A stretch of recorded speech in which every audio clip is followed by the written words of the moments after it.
Okay, Houston, we've had a problem here. This is Houston. Say again, please.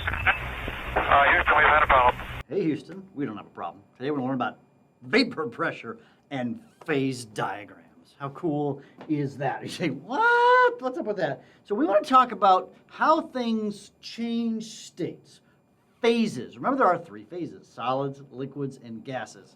And in the last video we talked about the kinetic molecular theory of liquids, where all molecules are constantly moving back and forth, solids, liquids, gases. But with liquids, something interesting has happened. There's a term called vaporization. So vaporization is when a liquid turns to a gas, right?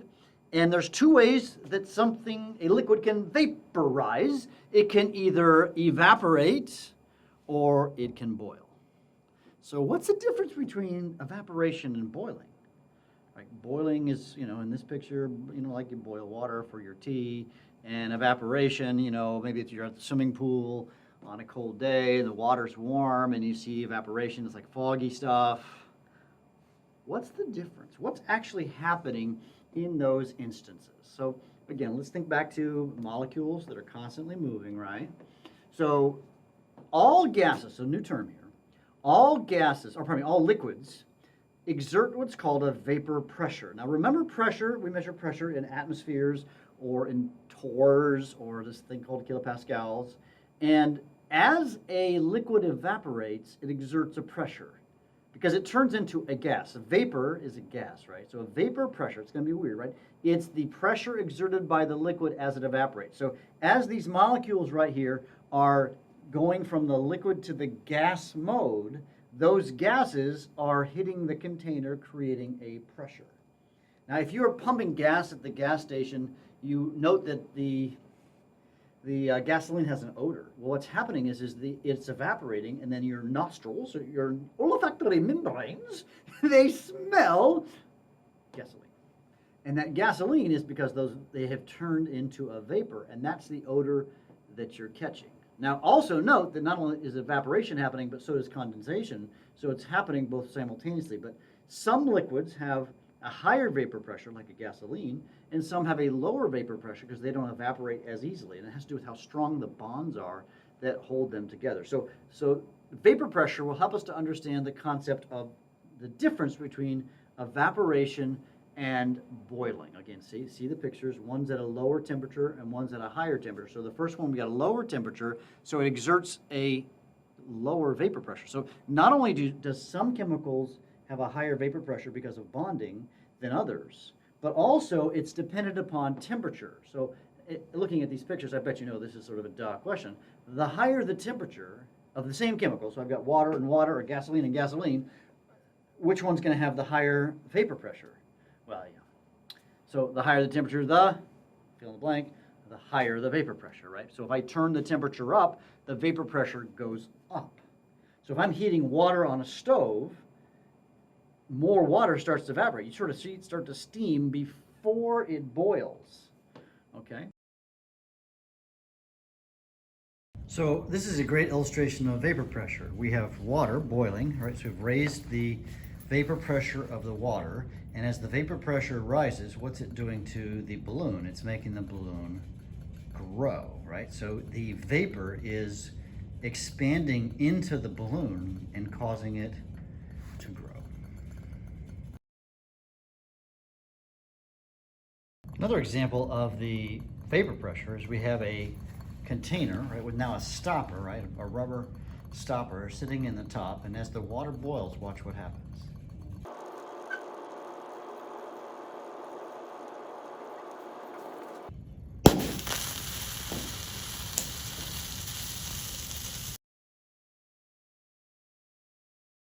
So here's an interesting thought question. What happened to my choo-choo train? This is a real story. I mean, this picture of a real, gas tanker train deal, right? And what happened to it? It's broken. Here's what happened. At some point, there was a liquid, okay? So we've got our container, and it's all, all right? And there was a little bit of liquid in the bottom, and it was a hot day, all right? And it was open, by the way. The chimney, if you will, or whatever you call it, was open. Okay? And what happened is it evaporated. But it filled this entire choo-choo train with not with gas molecules, but they were water gas molecules. Is this making sense? And then some train guy said, "Oh my gosh, somebody left the lid off." So he came in that night and he sealed it. Woo. So it's now a completely sealed system. And then overnight, it got cold. And what happens is when water gets cold, it slows down, right? In a hot day, they're moving really super fast. But as the day gets colder, they get closer and closer and closer together, and then they turn back into a liquid. And no longer are they exerting the pressure, and then the outside pressure from the atmosphere crushes this. Well, we haven't said this earlier, but interesting thing, atmospheric pressure, I may be wrong on the number. I should look it up. I'll correct it video. I think it's 32 pounds per square inch. I mean, so in a square inch, right? Here's my thumb. It's about an inch by an inch. There's actually 32 pounds. Think of 32 pounds from the weight room, right? 32 pounds pressing down on my thumb, just on this part of my thumb. So think of all the different square inches on my body. All those square inches. There's huge amount of pressure on us all the time from the air that we don't, because our body's pushing back with that same amount, so we don't notice it. But if there's nothing pushing it back, 32 pounds per square inch, crush the choo-choo train. Cool, right? So now you understand the concept of vapor pressure and what it works, how it works or whatever. Now let's talk more about boiling. Boiling is an interesting thing. So boiling is when the vapor pressure is equal to the atmospheric pressure. I like to think of it this way, like you're pushing up, right? So vapor pressure is pushing up, up, up on liquid, right? It's always trying to evaporate and evaporate and evaporate. But when you raise the temperature and you raise the temperature and you raise the temperature, more molecules start to evaporate. As they evaporate, more of them, they reach the vapor pressure of the atmosphere. And remember, the atmospheric pressure on an average day in Houston, Galveston, whatever, is 1 atmosphere pressure, 760 torr. So when the vapor pressure equals 760, it boils. So when you turn your stove on and you're heating up water to boil for your tea or your spaghetti or whatever, what happens is you want to reach the atmospheric pressure, which causes it to boil. However, the normal boiling point, we want to define boiling point in a different word. There's the normal boiling point. That's the boiling point at 1 atmosphere of pressure. So if you were to draw a graph of boiling point and vapor pressure, now take a look at this graph. Very interesting. Do you notice what's going on here? We have different chemicals, right? I got diethyl ether, and the blue line is water over here. So on the blue line, notice at 760 torr, that's 100 degrees Celsius. But do you realize if we were to lower the pressure, what happens to the boiling point when you come up? Do you see how the boiling point is dependent? The boiling point is the point where it's on that line. The boiling point depends upon what temperature you're at, or what pressure you're at. So if that makes sense, you can boil water at less than 100 degrees Celsius because you just have to change the pressure. You can boil it at higher than 100 degrees Celsius. Isn't that crazy? All right. So, in fact, let's jump off to the top of a mountain and see what happens up there. Here I am at the top of Mount Evans. And we've been talking about how water boils at different temperatures. Okay, Mount Evans is 14,200 feet, something like that.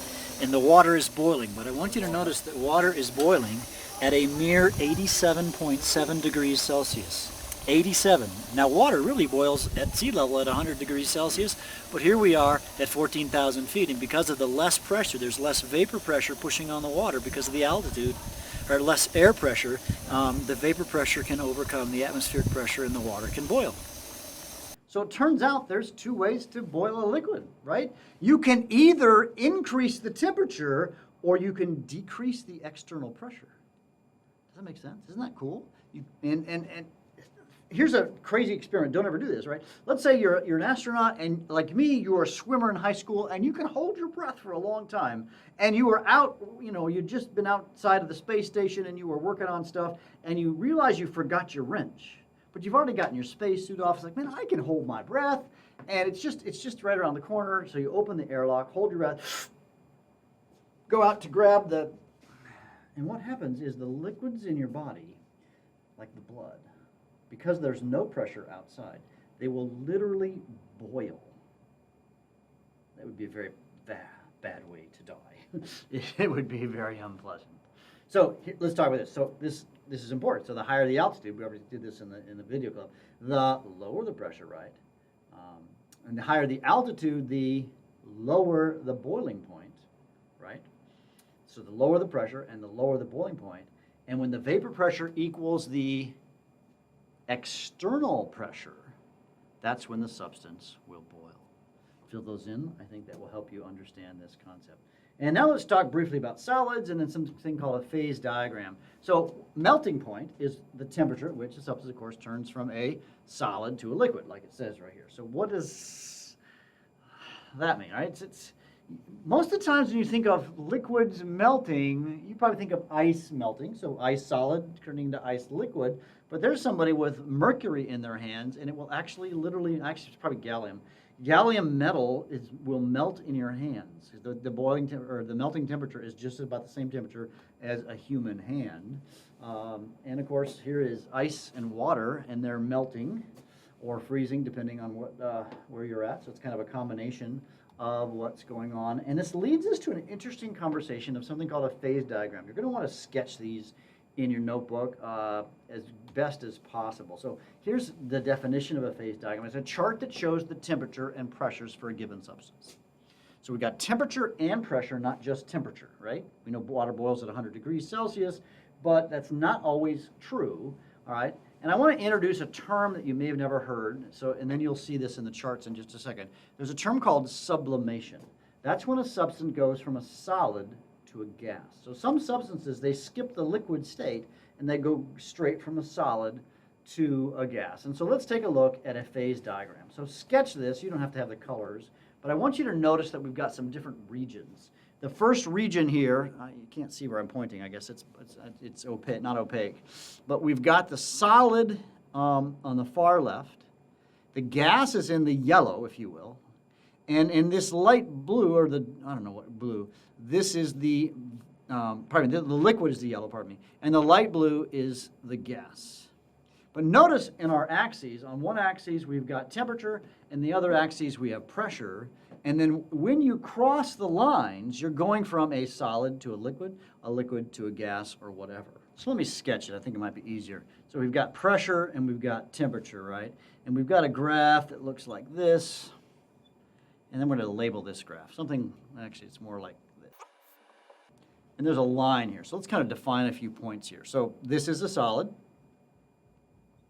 This is the liquid. And this is a gas. And this is pressure, and this is temperature.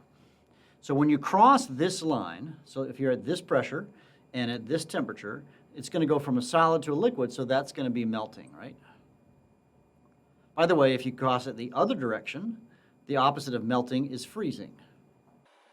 If you're crossing this line, liquid to gas, that's boiling, right? And if you're crossing it this way, it's condensation. Now, here's the weird one. If you go from a solid to a gas, we call that a sublimation. That's one of our new words, right? And I didn't say the definition, but there's an opposite thing to sublimation. The opposite of sublimation is deposition, like deposit. So that's deposition. And something very interesting, well, two things. Let's talk about this spot right here. This spot right here is called the triple point. In the triple point, what's going on, that's where you will have a solid and a liquid and a gas all at the same temperature and pressure. It's crazy that you could get something that is a solid, liquid, and a gas. Now, you kind of know this idea before to some degree, because if you have ice water, you've got ice and water at 0 degrees, at the same temperature. And so you can have a solid and a liquid together, or you can have a liquid and gas when you're boiling water or something like that as well. But you can actually have a place called the triple point. Now, there's something also interesting at this point right here. At this point, this is called the critical point. Because if you get above a certain temperature, it is so hot, the molecules can never connect together. So if you're above a certain temperature, it will always be a gas. It will be a gas forever because it just can't survive above that particular, yes, there's a certain temperature, actually not just critical point, but the critical temperature. And that is sort of the diagram of a, that's called a phase diagram, with the three states, a solid, a liquid, and a gas. Yeah. Now, for your information, I want to show you a couple other ones that are a little interesting. This is the phase diagram of water. Water's got a unique feature.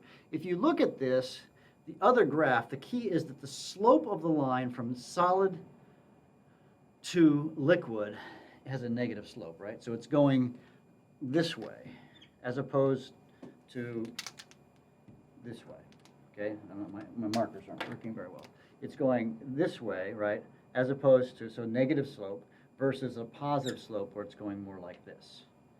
And that means, this is actually one of the coolest things in like nature, and I think it's a kind of a God thing, it's how he designs the universe. All other liquids, all other solids sink when they freeze. So if I have liquid iron, molten iron, you can have molten iron, and you freeze it, solid iron, like a nail, an iron nail, will sink in liquid iron. Water, as you know, floats. And that's because of this. So water has a very unique structure such that its solid is less dense than its liquid, and it has to do with this phase diagram. Another very interesting application of water is ice skating. I don't know if you ever thought this through, but if you watch speed skaters or the Olympics or whatever, when that happens, when someone is skating on ice, what they've got, right, is they've got a super thin skate, right? It comes to a point, right? This is the skate. And you've got a human body standing on top of it. That's a human body. I don't know what it is. But that means that the amount of pressure being pushed on the ice is super, super, super big. Because let's say you have, a skinny little girl who weighs, let's say she weighs 100 pounds, right? We'll use English in units. Sorry about that. 100 pounds, but she's on a very super thin skate. So it's divided by the area of the skate. So the skate is super thin and maybe long-ish, but it might be in less than a square, let's say like a 100th of an inch. So that 100 pounds becomes 10,000 pounds per square inch. Now, if we then look at the phase diagram of water, what happens is you cross the line and you turn a solid into a liquid. So the thing that's kind of weird, you say she's skating on ice, but in reality, she's skating on a super thin bead of water. Now, I know we live in Houston, and you may not realize this, but what makes things slick, you say you slipped on the ice. Rarely do people slip and get hurt on ice, or your car skids off in the ice. What really is going on is there is solid water, ice, and if there's a little thin amount of water on top of ice, that's what makes it super thick. I would much rather drive, I've driven many years in the snow when I lived up north, I want to drive on snow. I don't want to drive on ice with water on it. We're going to go, accidents waiting to happen. But snow, super cold snow, is not really that slippery. It's more slippery than regular pavement, but so they're actually skating on water when they're skating. So next time you watch the Olympics, the skaters, note that they're skating on water. And I think an interesting diagram I also want to show you is this one, the phase diagram of carbon. So when you're looking at the phase diagram of carbon, one last thing, it's interesting. I want you to notice that there is 4 states. I don't know if you catch this. So at the top, or the bottom right here, we've got graphite, the yellow color, right? So that's graphite is a solid form of carbon. Diamond is also a solid form of carbon. And then we've got the liquid and the vapor or the gas, right? But notice that if I want to turn graphite into diamond, what do I need to do? Raise the pressure. So there are phase diagrams that incorporate, sometimes a chemical has more than one type of solid. So carbon has both graphite and diamond. They've actually discovered another one, sort of artificially made, called buckyballs. It's kind of a weird name, but it's pretty super cool. So, hey, Houston, big takeaways from this video is we learned about boiling point and vapor pressure, but we also connected it to this whole concept called phase diagrams that helps you to understand some super cool stuff. Hey guys, we'll see you in class. You're awesome.